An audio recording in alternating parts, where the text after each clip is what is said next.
And for example, when you look at the region of, for example, East Africa, how is the situation? Data has been submitted to UNODC on the basis of the Global Report on Trafficking in Persons, which is a report which is published every 2 years and was mandated by the General Assembly. And several East African countries have submitted data on the cases which they have themselves, the authorities themselves, have identified and are moving forward with. And what we see, which is unique or reflective in this region, is a strong trend of trafficking for labor exploitation, including victimization of boys and men. So whereas in the other regions in the world, women and girls tend to be the majority of victims, in East Africa we see a prevalence, I think, in the range of 60 to 70% of boys or men. And when you look at investigating and prosecuting human trafficking cases, what kind of challenges do officers that are dealing with the investigations and prosecution face? And would you say that we've been sort of successful in prosecuting these crimes? Mm-hmm. There are successes here and there, but for the large part, the criminal justice response is lagging behind the crime. Both the scale of the crime, the adaptability of the criminals who are perpetrating this. So the first challenge for investigators is really to identify the victims. We can't really underestimate how complicated that is. Victims, of course, don't approach a police station to make a statement or to report the crime. They're often in precarious situations, they're vulnerable, they can be irregular migrants. They are often told by the traffickers that they could be charged for crimes which they've been forced to commit in the course of their exploitation. So actually achieving some kind of cooperation, understanding with victims is a huge challenge for law enforcement.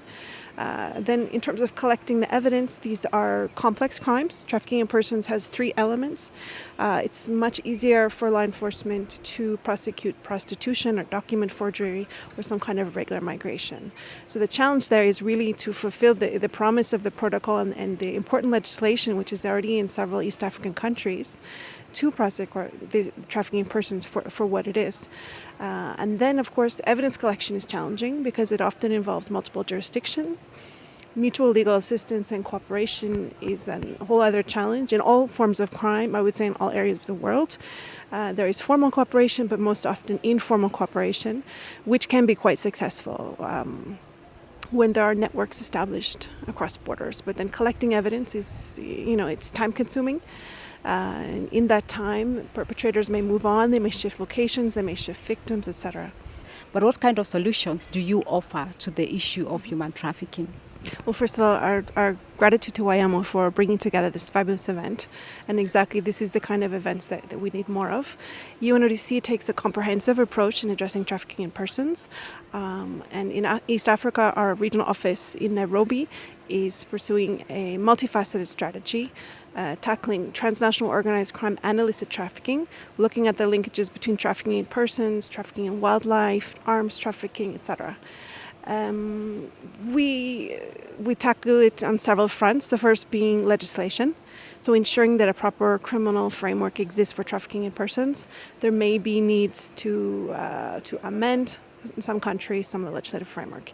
Having complementarity with the legislation on money laundering or confiscation and seizure of financial assets, illicit financial assets, that can also be useful in terms of the legislative framework. Of course, the policy and strategy framework is equally important, so having national plans of action, having the buy-in and engagement of all the different ministries which are involved in tackling and addressing and preventing trafficking in persons. These can range from Ministry of Social Welfare, Ministry of Children, Ministry of Women. Essentially, all these stakeholders have an important role to play. So the coordination mechanism is another important area of work.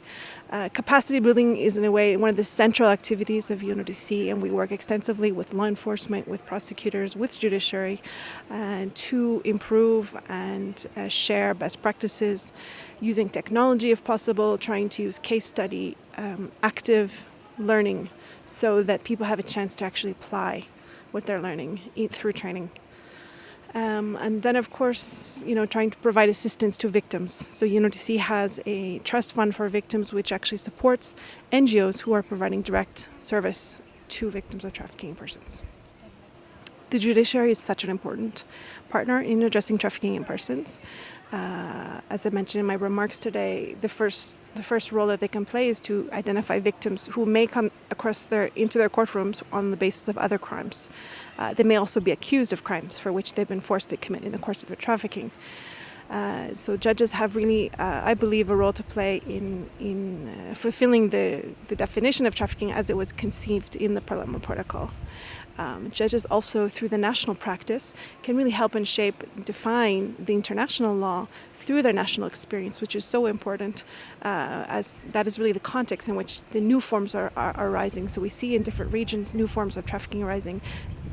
Judiciary in those countries can really be pioneering in helping our understanding of how this is evolving.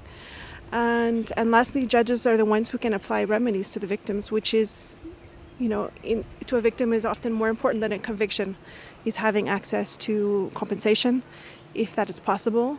We strongly encourage that. Access to legal assistance, access to psychosocial assistance, also livelihood or skills development can be very important for victims of trafficking to avoid re-trafficking, essentially.